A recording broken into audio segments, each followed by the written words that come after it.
Guys, Derek Curlew here, and today we're going to talk about fear. And fear is something that holds a lot of people back, and one of the coolest acronyms I've ever heard is fear is false events appearing real. And how oftentimes is that so true? The fact that we have this anticipation, this buildup of stuff that could go wrong, and we're so worried about what might happen and what could happen that when we actually go ahead and do it, it wasn't even as bad as we thought it was. For me, it's phone calls. I hate making phone calls. I'm scared to death of the phone. I'm a people person. I like to see what's going on in front of me. I like to see what the person's reactions are. So a phone, when there's silence, when I don't know what's going on, that's false events appearing real. I start thinking, what's going on? What are they thinking? What is this? So, it's one of the things that I've really had to overcome in my life, but I'll tell you, every time I do make that phone call or I call up a client or former client or a prospective client, the call always goes well. I can't really say I've ever had any bad phone calls. So my fear is basically false events appearing real.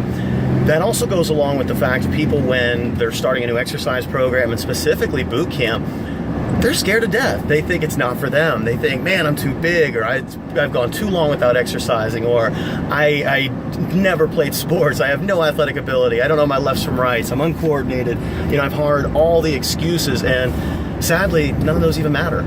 It's all about your heart, your hustle, and just the desire to make an improvement, make a change in your life. So instead of worrying about always what could go wrong, try it. Put yourself out there. Make the action, because always with an action comes another action or result.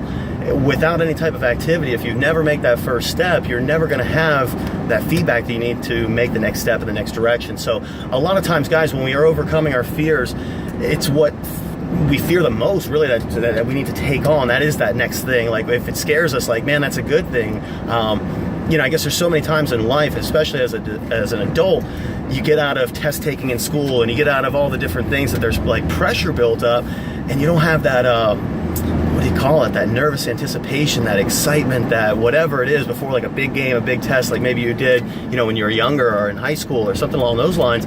So when you have fear, guys, it's telling you something, you're on the right track. It's telling you that that's the next step you need to take. And unless you do take that next step, you don't know what that next action after that is, and you don't know what the result is. So really put yourself out there. If you learn anything from this today, is really whatever it is that you're fearing, try it. Put yourself out there. All you can do is either find out, yes, it was good, no, it wasn't, but at least you know that next answer and the next step.